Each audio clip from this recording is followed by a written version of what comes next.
of you who will not be able to join us live. So what we're going to cover today for the Fujifilm Custom Settings, creating your custom settings, a strategy for having custom settings, programming them into your camera, and then managing custom settings. It can be a lot to manage, especially with the newer cameras now, with everything that you can program in it. It could become kind of a management nightmare. So I'm going to try to offer some strategies for doing that.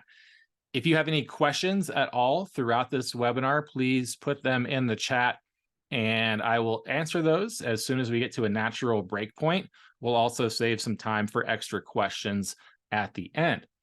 Quick housekeeping, as always, this month's photo challenge to be entered into the $50 gift card raffle is framing. We've had a number of great entries so far. That photo challenge is only open for one more week. So you have a week to get out there with your camera and try to create some photos that utilize framing as a compositional technique.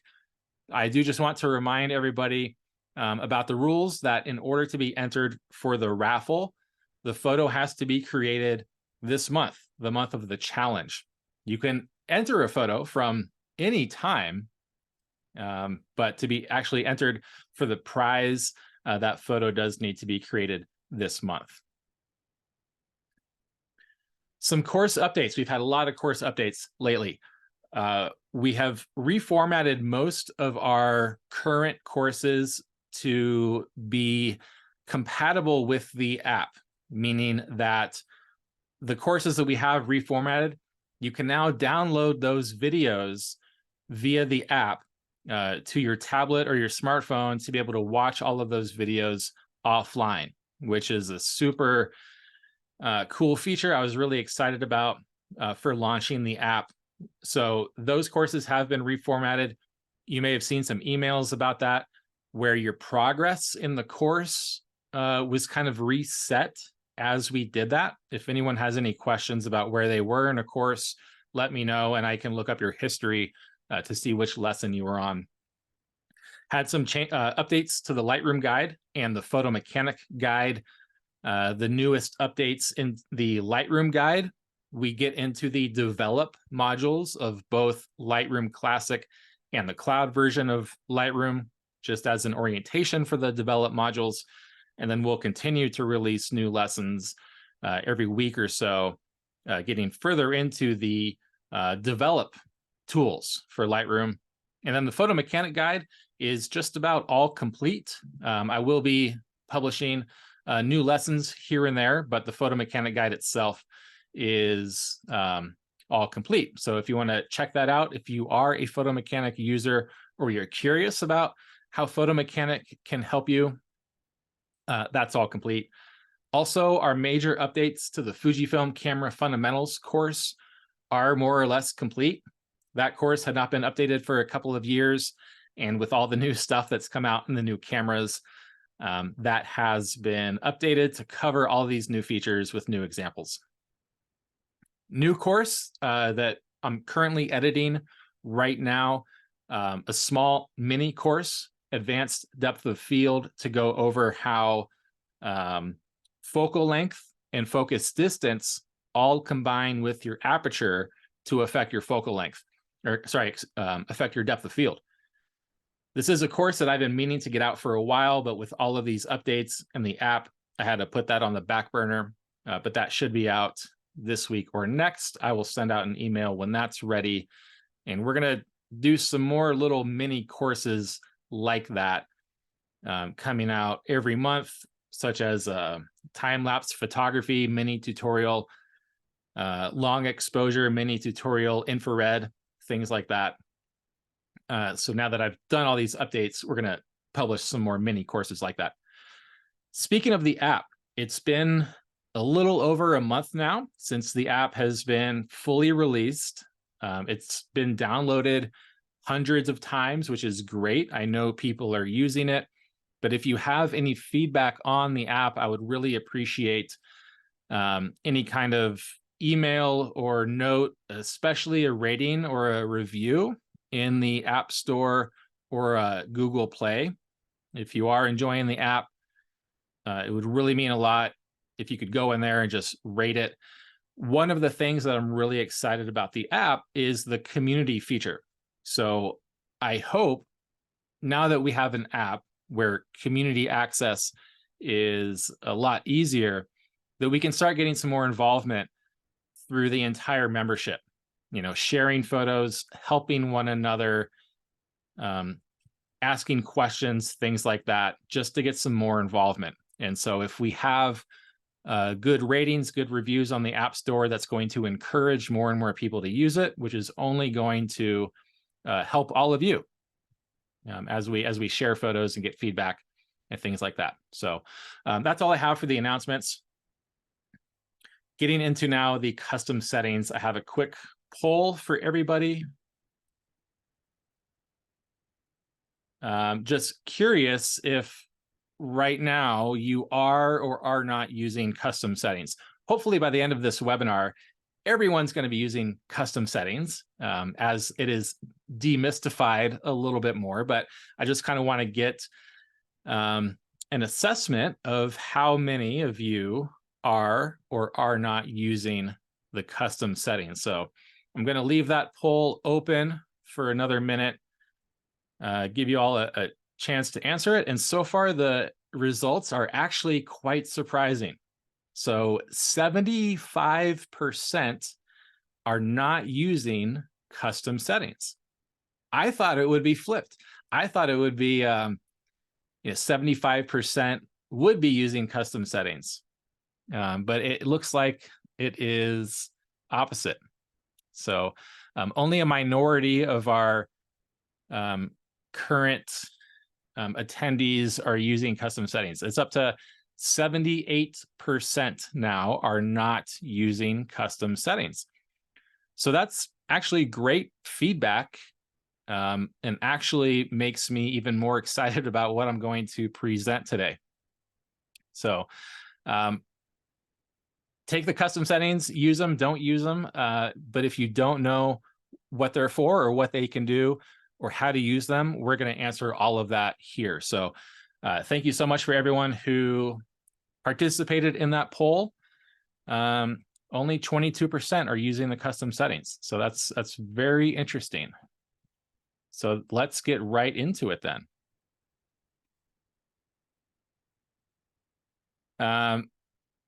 And sorry about the flashing in the screen. If I have other windows open, there is a flashing. I've been trying to troubleshoot that lately. I'll try to minimize that.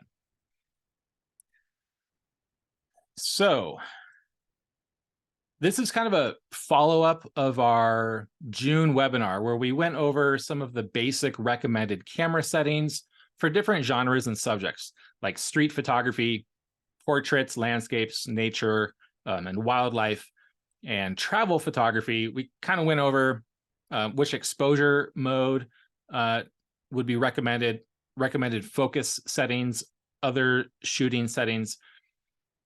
I want to take that a step further now and kind of talk about how we can save those things into the camera so that you're not always having to reference the webinar or a sheet of paper that you may have taken notes on when you want to photograph these different genres. And if you're just joining the membership and you have not had a chance to look at that webinar, that is in your courses dashboard under the webinars library, and you can go in there and watch the replay of the June webinar where we talk about all of these different basic settings. And this has actually been a question that's been quite common over the past few months, of people asking for recommended settings. And I'm actually going to turn that webinar into more photography courses to go into these more in depth.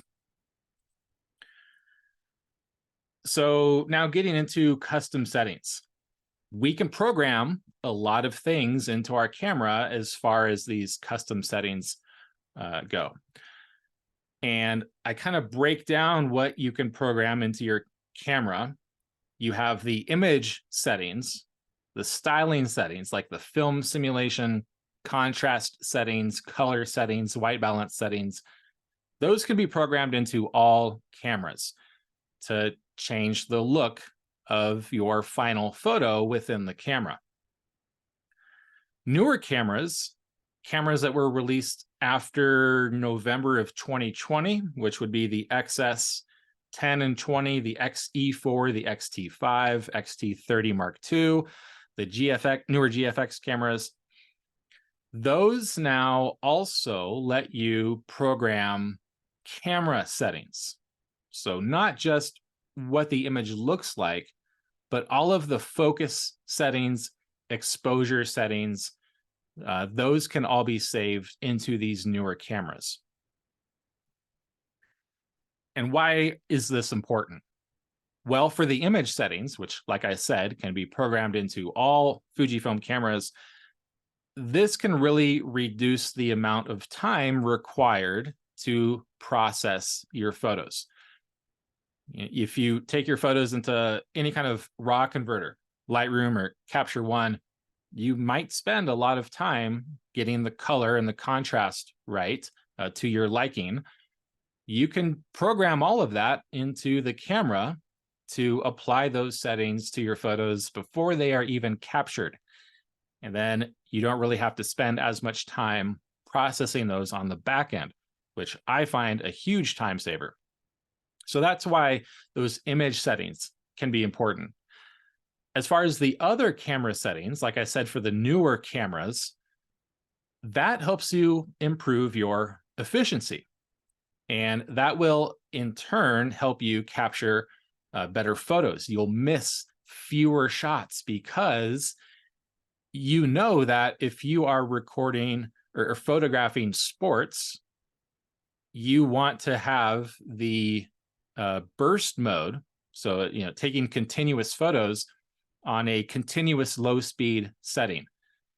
Next time you go photograph sports, you pop the camera into your sports setting, and that drive mode is automatically initiated so that you don't have to remember to take your camera out of the single still photo drive mode and then go into the burst mode. And that will help you capture better shots when you are photographing sports. And so that's why these are important, but they are quite confusing. As far as the image settings, so all cameras, we have an entire course dedicated to coming up with your image styling settings based on a look or a style or a subject genre that you like. Like styles could be things like a warm style, a cool style, a black and white style, a retro style, or different subjects like travel, landscape, portrait, or street photography.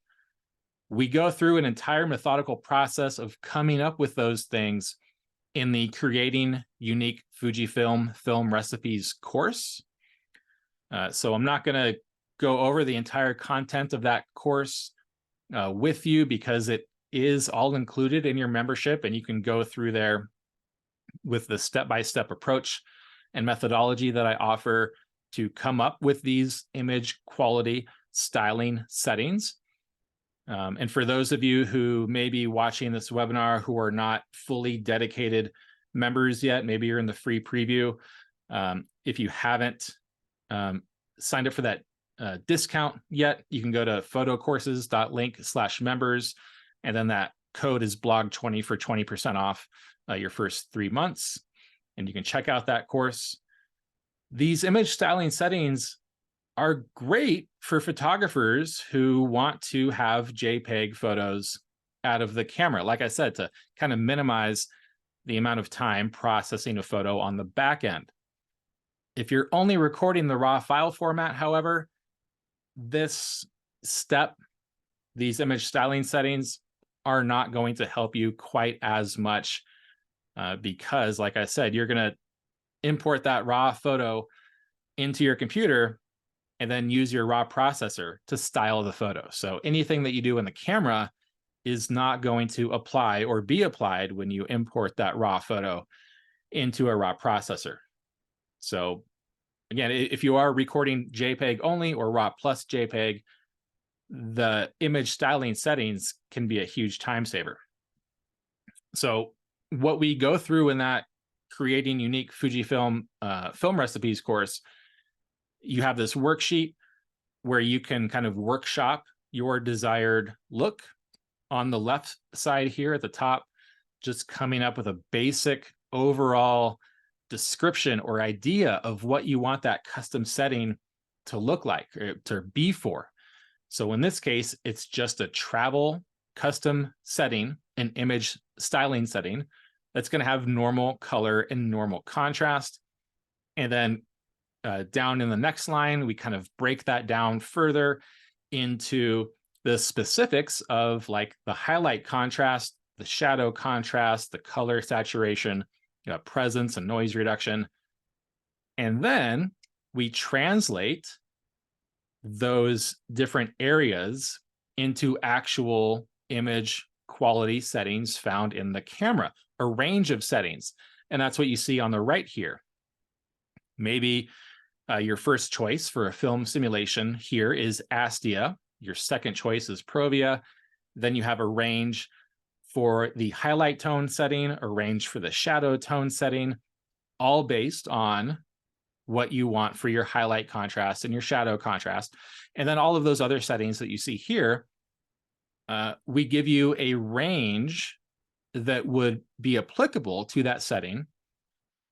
And then you're going to take a number of images into the Fujifilm X-RAW Studio computer software, which is free.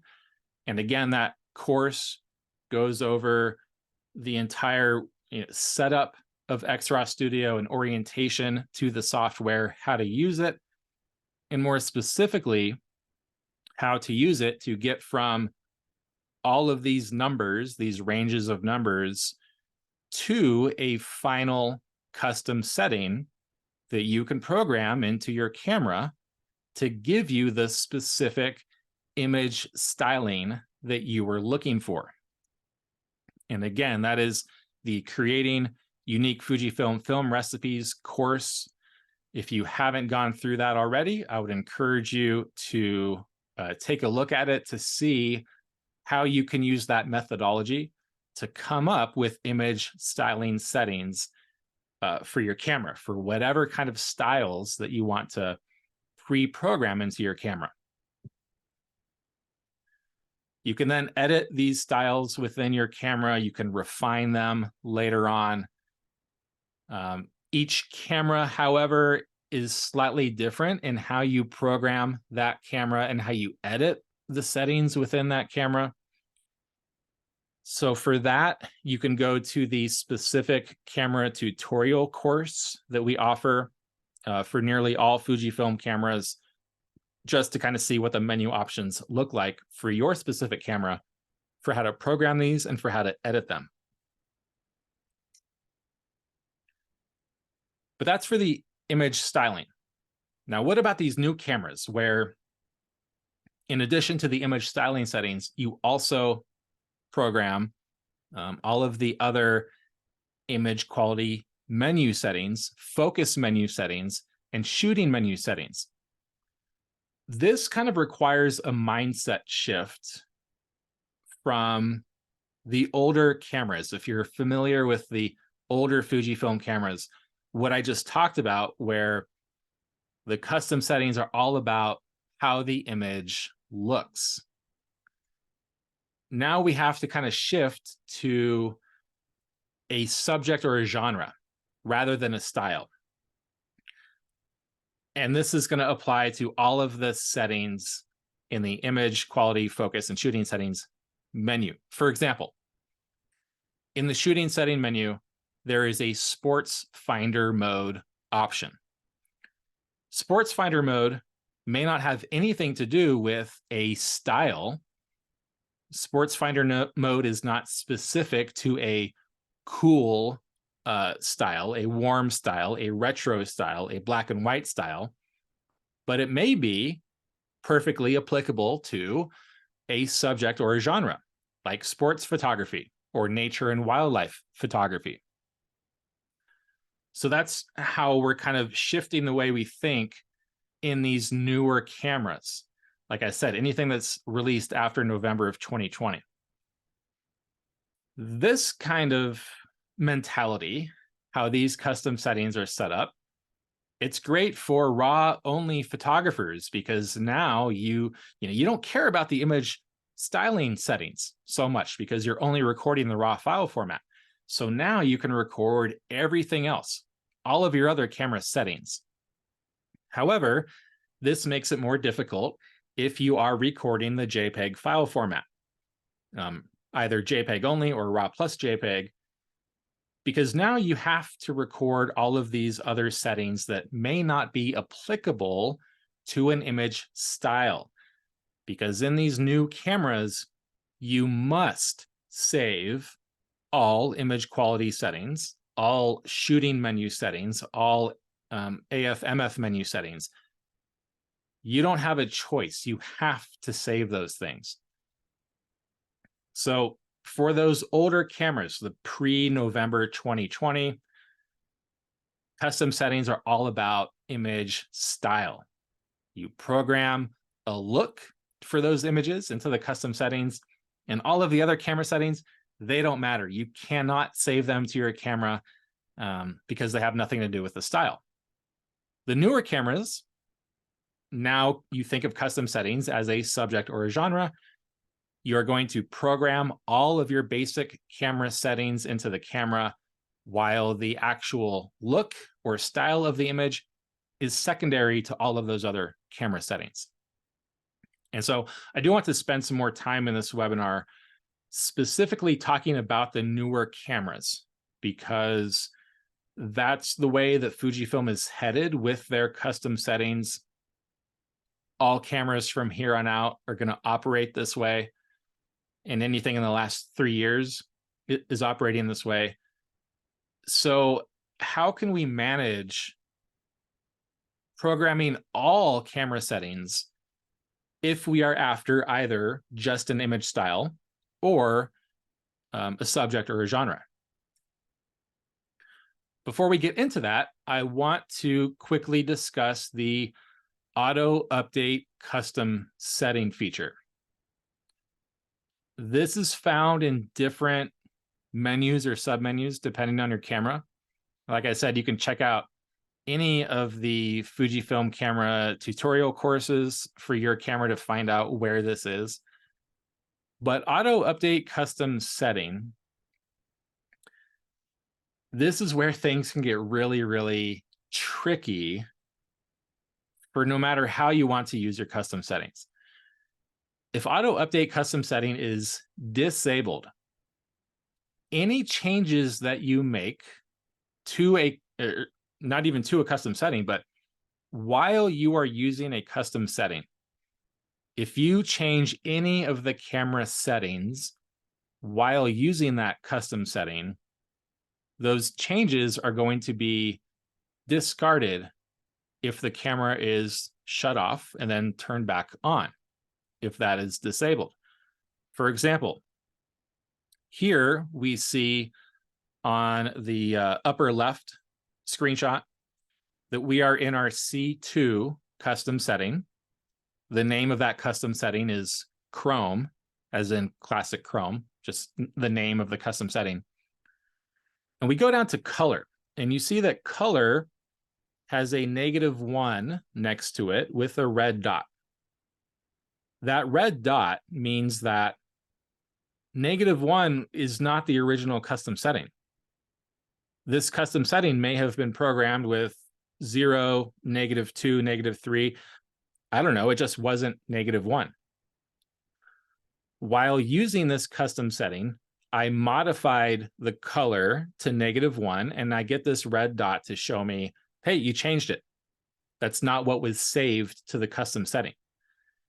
If I turn the camera off and turn it back on, that color setting is going to revert to whatever was saved to the original custom setting. And if you have any problems following so far, please let me know and I can give some more examples. It can get really confusing. If you want to save that new setting, you have to actually manually save it. And so you'll go into that submenu for your custom setting. And then on the bottom here where you see save the changes, you have to save those changes if you want that custom setting to be updated. And again, that is if auto update custom setting is disabled. If it's disabled, any changes you make are going to be discarded. Underneath save the changes on that bottom screen, you see reset the changes. That's just another way of turning the camera off and back on and getting the original custom settings. If you just want to go back to the originally saved custom settings, you can select reset the changes and it'll go back to the way it was saved. If this auto update custom setting feature is enabled, you turn it on, any changes that you make to any of these settings while using a setting are going to be automatically saved as the new custom setting. So let's go back to that last screen. If I change that color setting from, let's say it was saved as 0 originally, and while I'm using that custom setting, I change it to -1, you're not going to see a red dot there. It's just automatically going to be updated to -1 for the new setting. And because of that, the save and reset options are not going to be available, because anytime you change a setting when that's enabled, that's the new setting. This really bit me. I always tell people, don't take a brand new camera to a photography job. You don't want to be messing around with things that you haven't really practiced with. Guilty of doing that myself. When I went to Peru for an assignment, what year was that? I think it was last year. I went to Peru for an assignment last year, and I brought the X-T30 Mark II as a backup camera. I didn't have a lot of time with that camera. It was really the first time that I had used this new custom settings structure. And it was something with the autofocus and manual focus settings. But anyways, I had set the focus settings specific for the situation that I was in. The situation that I was in called for like a spot autofocus mode, a spot point. However, that's not what was saved to the custom setting. And so I had that auto update custom setting feature disabled. I used that spot focus point because that's what I needed to use to focus. I turned the camera off just because I wasn't using it for a little bit. I turned the camera back on and was looking for that spot focus point, and it was not that single point. It was not on the screen. And I was trying to figure out, well, that's the last autofocus mode that I was using. Where did it go? And that was because I had a different autofocus mode, the wide tracking mode, saved to that original custom setting. But when I changed it to single point, that got reset when I turned the camera off. And it took me a hot minute to figure out, why did this focus point get reset? And I was in the middle of an assignment, and that's the wrong time to be messing around with these settings. So if you have one of these new cameras, play around with it. Figure out if you want to have auto update custom setting disabled, where none of those things are going to be updated automatically, or enabled, where any changes you make are going to be updated automatically. And I have some recommendations for those coming up. Quick question. So the image quality menu on the X-T4, you do not see the auto update custom setting. That is because the X-T4 was released prior to November 2020, and it has the old custom settings structure. So sorry, I didn't clarify this earlier. This auto update custom setting feature is only available for the new custom settings structure post November 2020, where now you have to save all camera settings to the camera. In those cameras where you have to save all camera settings, this is where you'll see the auto update custom setting feature. But for those cameras where the custom settings are only for the image styling, the image look, there is no auto update custom setting option. Sorry if I misspoke there earlier and said XT4. Yeah, this is only the XT5 and other newer cameras. So programming these camera settings, if, again, speaking to only the newer cameras where you have to save every camera setting to a individual custom setting. If you're a photographer who maybe you're only recording the raw file format, you don't care so much about how your images are styled within the camera. You just want to be able to save your focus mode, your exposure settings, all of the other focus settings. If that is more important to you than the image styling, then you're just going to go through and program each one of those custom settings for that specific subject or genre. And that's where you can go back to that June webinar. And like I said, that June webinar, we go over a list of different subjects or genres and what you would want to save as far as your AF, MF settings, your shooting settings for each one of these genres. And you just save that into your custom setting for, whichever genre that you want to save that for. Your image styling settings, like your film simulation, your tone curves, your color, you can zero those out if you're only recording the raw file format. Maybe just select Provia for the film simulation and then leave your tone, curve, color, all those settings at 0. If you are recording also the JPEG file format, you also have the option, certainly, of saving image styling settings as well. So let's say you're doing a custom setting for portraits and you have your focus and exposure settings all saved to your camera for portraits. You could also save like the ProNeg high film simulation with some desaturated color, just so you can get that JPEG or see what that photo would look once you take it into an image processor. Get to the questions real quick. When we set up the custom settings, do we have to have a specific lens attached to the camera? Example, a telephoto lens attached to the camera when setting up for wildlife custom settings? No. The custom settings, let me just go through the settings real quick. No, there shouldn't be anything that is specific to a particular lens, unless if you have a third-party lens. This is kind of the only thing I haven't, pretty sure this is accurate. If you have a third-party lens on your camera that does not transmit focus information, you may not have access to all of the focus settings when you are setting up that custom setting.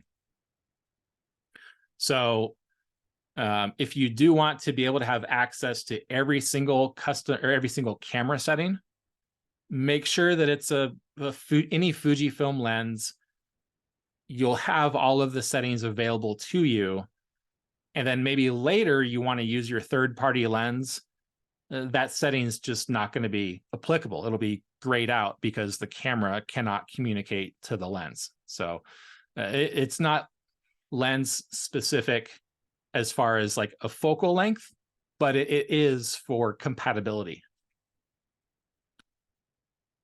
Next question. So I can't use the subject genre settings on the older cameras. You can have a custom setting created for a subject or a genre, like portraits or landscapes in the older cameras, but you cannot save like focus or exposure settings.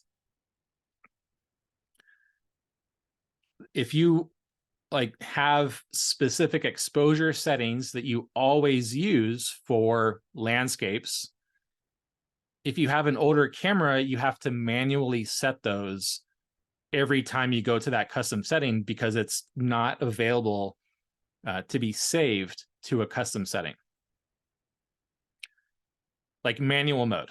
If you have we'll break this up into the older cameras or the newer cameras. If you have a landscape custom setting and you're using Velvia with some saturated color and some strong contrast for that landscape custom setting, and you use manual exposure mode and manual focus, that you can save that exposure mode and focus mode in addition to the image styling settings for cameras that don't have actual switches for the focus mode or the exposure mode. Like the XS20, you will save manual exposure mode and manual focus mode with that landscape custom setting. But unlike the XT30, you have to manually yourself go to manual exposure mode and manual focus. That's not a part of the custom setting. And I hope I answered that question the way you were asking it. But yeah, it's just the older cameras, all we're saving are just the image styling settings. Newer cameras, we're saving everything. And that does not apply actually to, let me get some visuals. Okay. So like the XT5, I have an XT5 right here that has the actual focus mode switch. So using this, I go into either single shot autofocus, manual focus, or continuous autofocus. That's a switch, and you can't save the position of this switch to a custom setting because it is manual. Like you actually have to physically move the switch to change focus modes. It cannot be saved to a custom setting in the newer cameras. Here I have an XS10 that does not have a focus mode switch. The XS10, I actually have to go into the menus and change between manual focus, single shot autofocus, or continuous autofocus. That is something that has to be saved to a custom setting because there is no actual physical switch for it. The XS10 also does not have a shutter speed dial. So I have to use the command dials to change the shutter speed. You can save a shutter speed into a custom setting on the XS10 or any of these other new cameras that do not have a actual physical shutter speed dial. If you save a custom setting with manual exposure mode or shutter priority exposure mode, then you can set a default shutter speed for that particular custom setting. However, we go back to the XT5, and that actually does have a physical shutter speed dial. And because it's a physical switch, a physical position, that cannot be saved to a custom setting in the XT5 because of that dial. So, I really wish it would be so much easier for all of us if I could just kind of say one thing that could apply to all cameras. However, every camera is engineered and designed slightly differently. So unfortunately, some of these things are not going to apply to every single camera. But we do address those differences and those specifics for every camera in the camera tutorial courses. the specific camera. So getting back to, if you are recording the raw file format, the camera settings are more important than the image styling settings. I would also recommend disabling the auto update custom setting feature. And here's why. And again, this is just my opinion on it, is that if you have a specific camera setting that you use 95% of the time for portraits, for example, you may always want to use the face and eye detection feature for portraits, and that is saved to your custom setting. But then you're doing a portrait and the face and eye detection feature is maybe grabbing onto a painting of a person behind your subject. And because that keeps grabbing onto it, you disable face and eye detection for that one instance. If auto update custom setting is enabled, then the next time you go to your portrait setting, face and eye detection is going to be off. And that's not what you want. Again, 95% of the time that you're using that custom setting. So I would disable the auto update custom setting. If you really need to edit a setting that you found you just want to change, then go into the edit menu for that custom setting and edit it permanently.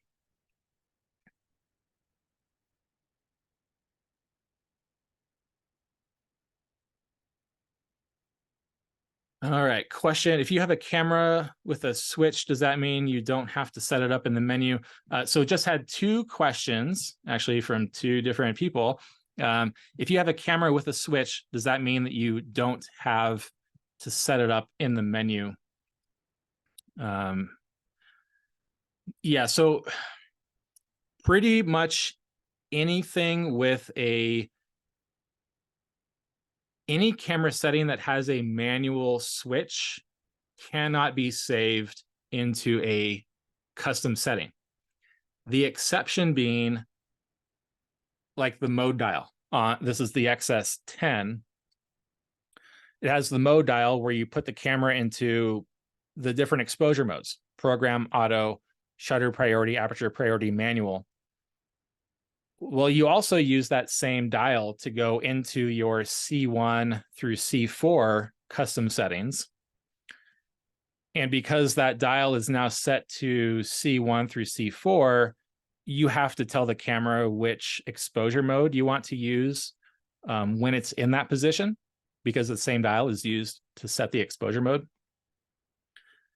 I'm trying to think real quick what else can and cannot be saved with the new cameras. Like the XS10 has the drive button here. It's a physical button that lets you go in and change the drive mode from a single photo, continuous high speed burst, continuous low speed burst. But that button just gets you into the menu to set those things. And so those can and must be saved to a custom setting. Just grab the X-T5 real quick and go over the buttons on that one. So yeah, like the X-T5, it has an ISO dial, a shutter speed dial, and an exposure compensation dial. None of those things can be saved to the custom settings in the X-T5 because they are physical dials. The XS10, it doesn't have an exposure compensation dial per se. It just has the rear command dial that you rotate to change the exposure compensation. But because there's no exposure value inscribed on this dial, you save an exposure compensation value to a custom setting in the XS10, a default to start with. So I just do 0 for the exposure compensation value saved to that custom setting, and then I adjust it using the rear command dial when I'm using that setting. So again, every camera is going to be different.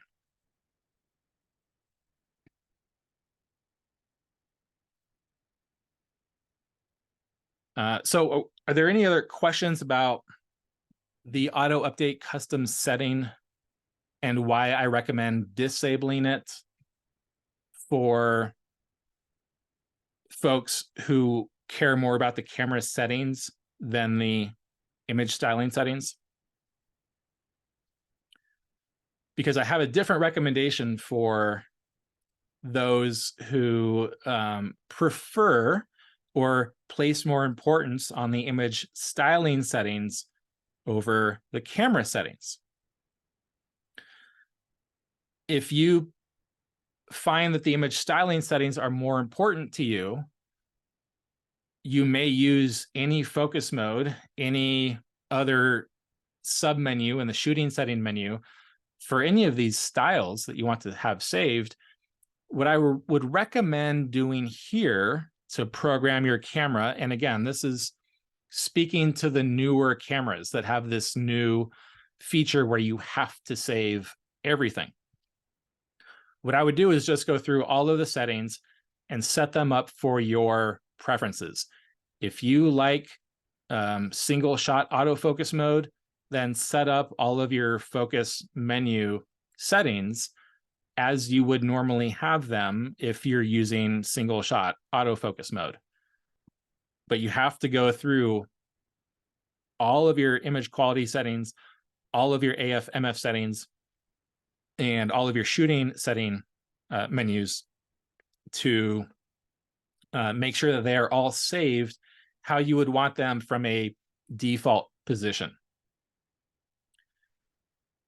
Don't worry too much about the image styling settings at that point. Just go through and specifically adjust the things for those three menus. Then what you're going to do is copy those default settings that are your preferred general camera settings, copy them to each one of the other 6 or 5 or 4 slots, however many custom settings your camera can save. Copy all those so that now your C1 through C7 all have the exact same basic camera settings. And then you can go into each specific C1 through C7, go into edit, check, and then modify the image styling settings for each one of those. So now you have a different look for each one of those custom settings, but the rest of the camera settings are all the same.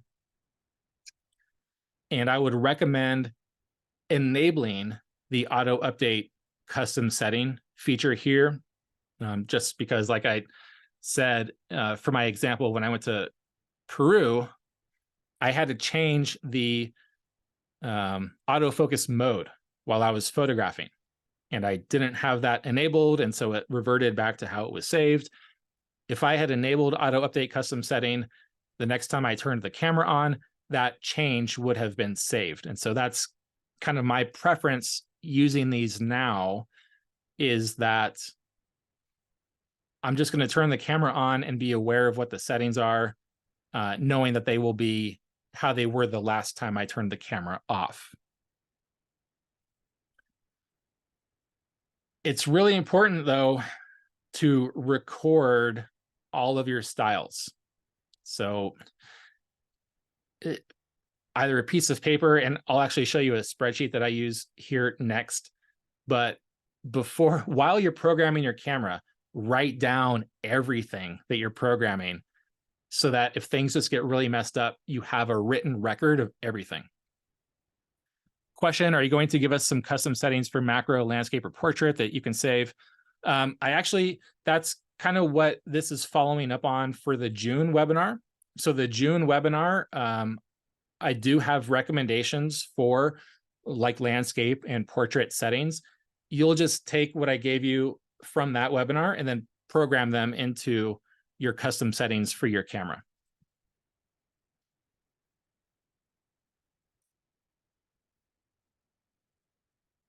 Okay, another question.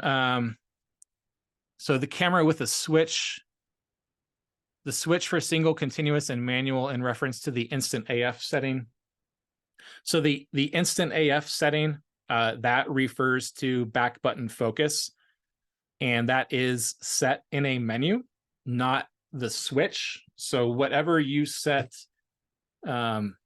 here, well, you kind of it has to be in manual to use that instant AF setting. But whatever you set in that instant AF setting isn't indicative of, or it isn't changed by what's on here. That is something that is set in a submenu, and so that can be saved to a custom setting because it's originally set in a submenu.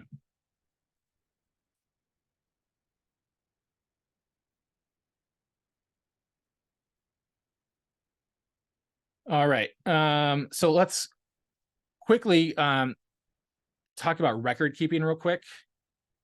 So this is a spreadsheet. I kind of like to nerd out with spreadsheets.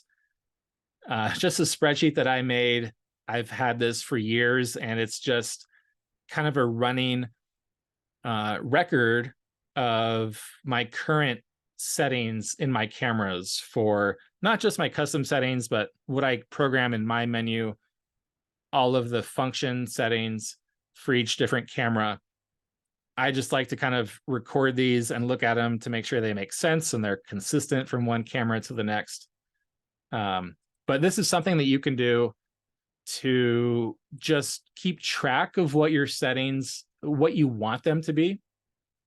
So again, go back to that June webinar and you can do something like this and plug in all of the camera settings for each different genre that you might be photographing, have them all in a spreadsheet, and then you can program your camera from the spreadsheet.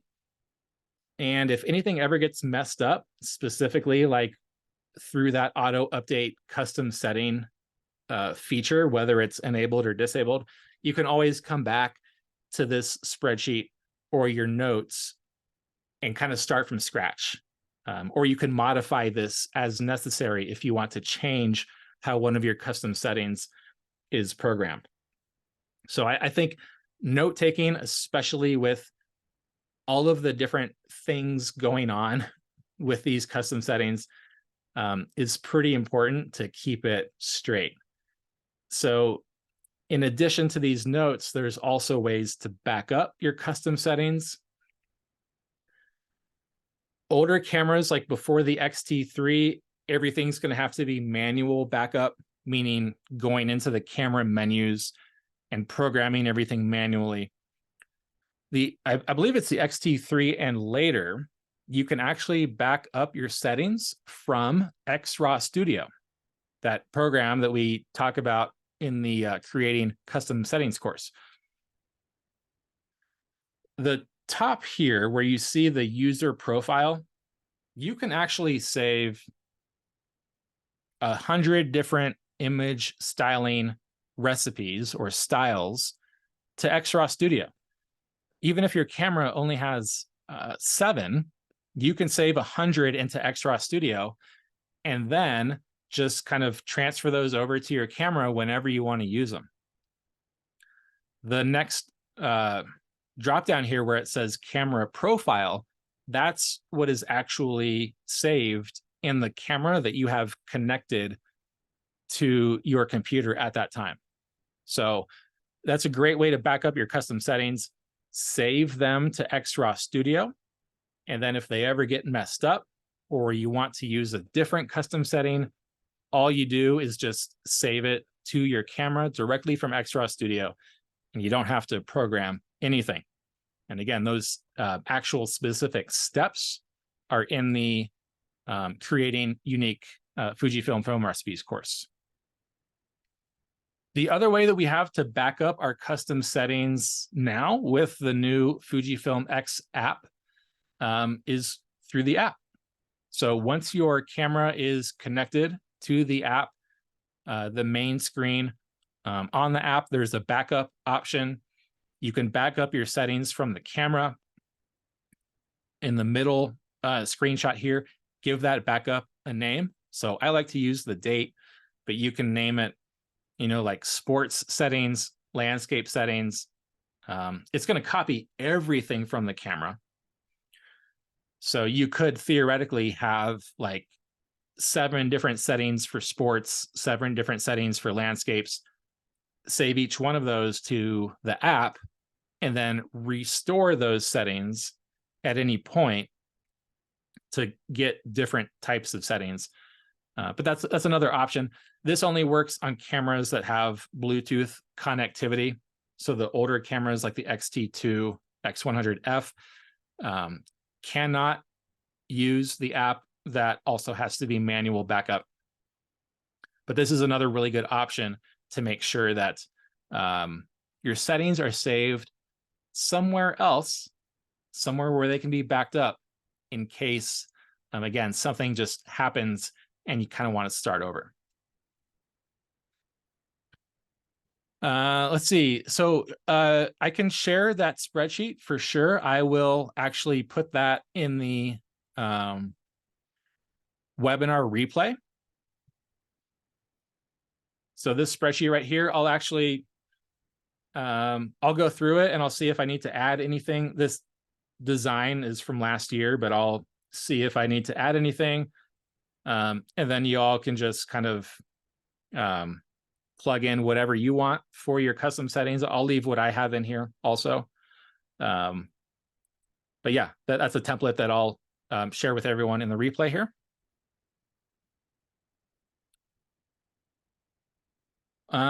Let's see. Really no other questions. I wish this was less confusing, splitting between the older cameras and the newer cameras. If you have an older camera and a newer camera that you use at the same time, it is especially confusing because of how different the operability of the custom settings are. But it's something that you really aren't going to be able to learn all that well until you actually get hands on the camera and you experiment with or go into the menus and see what you can save, because they are different for every camera. See how that auto update custom setting affects your workflow. I have my recommendations that I gave in this webinar. You may want to do something completely different. So just get the experience of seeing if it is beneficial to you or not to have auto update custom setting enabled or disabled. But I hope this kind of answered some of the questions that you had coming into this webinar. I hope it met your expectations as to what you might learn from the webinar.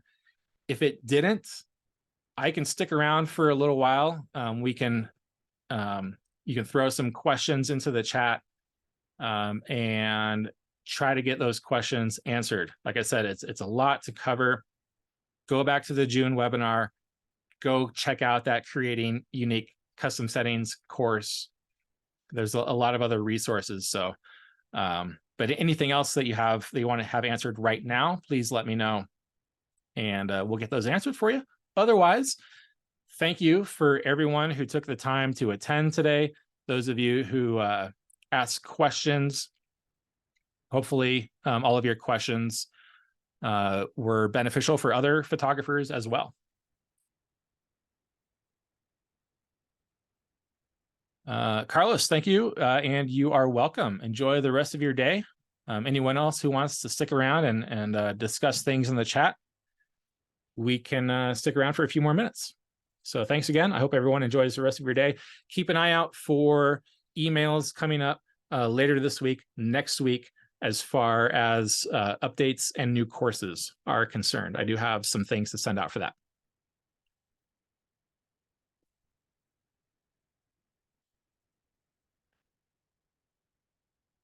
Okay, question about the image menu. Are you referring to the Q menu? There's the image quality menu, which is the first menu in Fujifilm cameras. Some people refer to the Q menu as the image menu.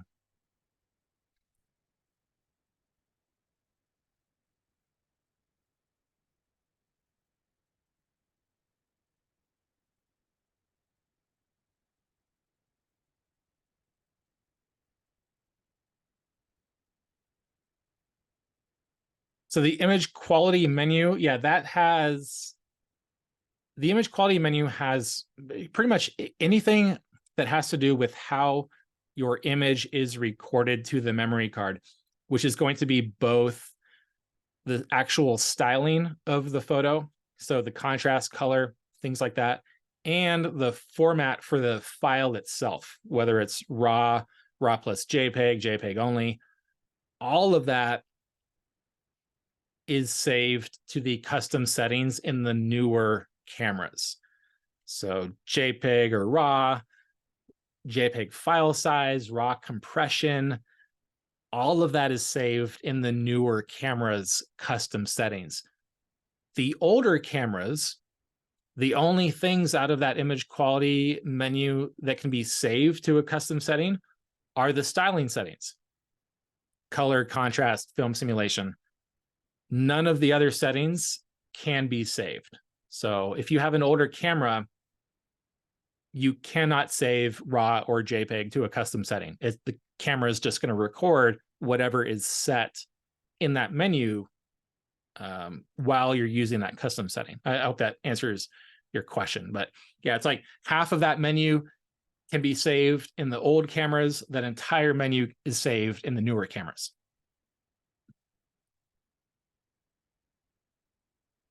Oh, the intervalometer. Sorry, we didn't have time for the intervalometer question. Let's see. There is a module about the intervalometer in the advanced Fujifilm drive modes course, which is my next update. That course really needs an update, but there is a section in there about let me just check to make sure I get the actual lesson title correct. But that is going to be a little mini course that I'm going to be publishing soon about time-lapse photography, where we are going to go more in depth about the intervalometer. But in the in the advanced drive modes course, it's in the chapter titled Interval Timer Shooting.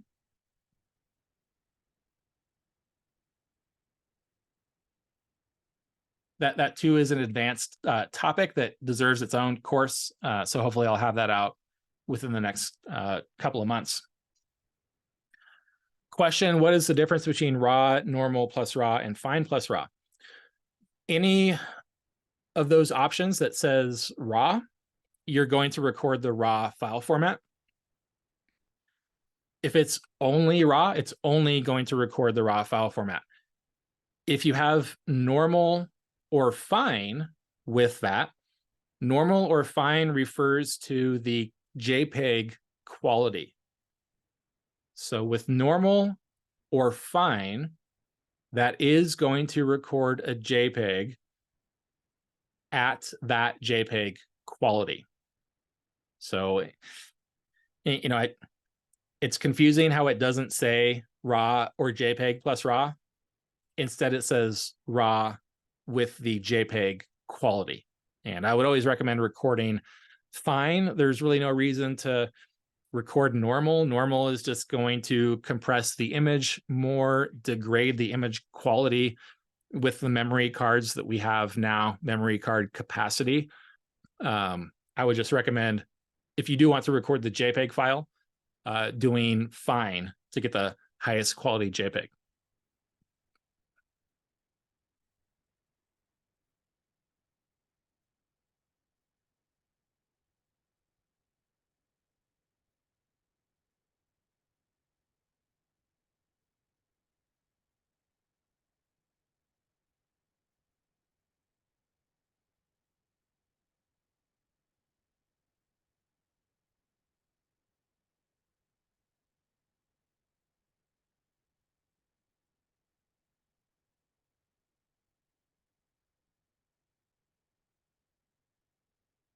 All right, if there are no other questions, I'm gonna hop off. But if you do have something you want to ask real quick, just type something in the chat real quick so I stick around. I do have some time to stick around, but we've got no other questions coming in. Give it another minute here.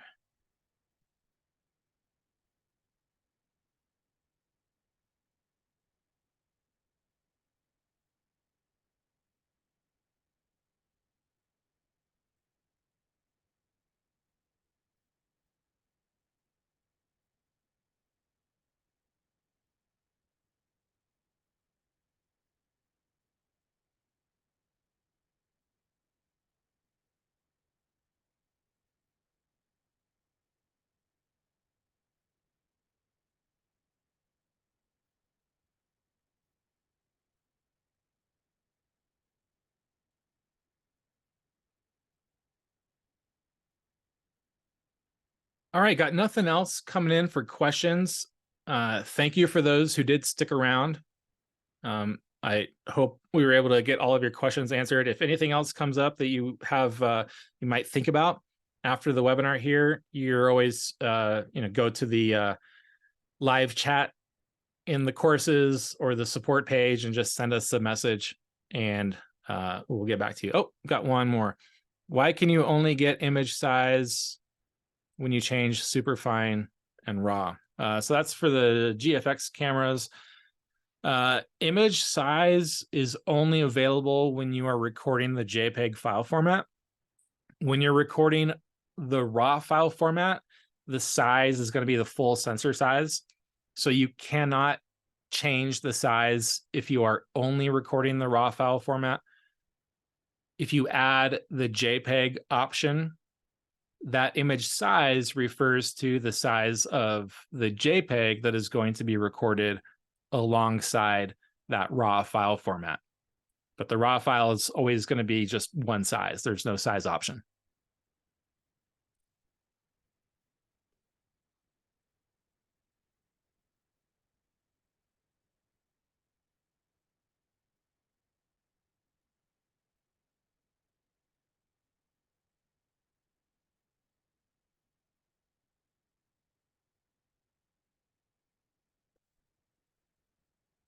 All right. So again, thanks everyone. I am signing off now. Send me any other questions via email or chat if you got them. Hope everyone enjoys the rest of their day. Thanks.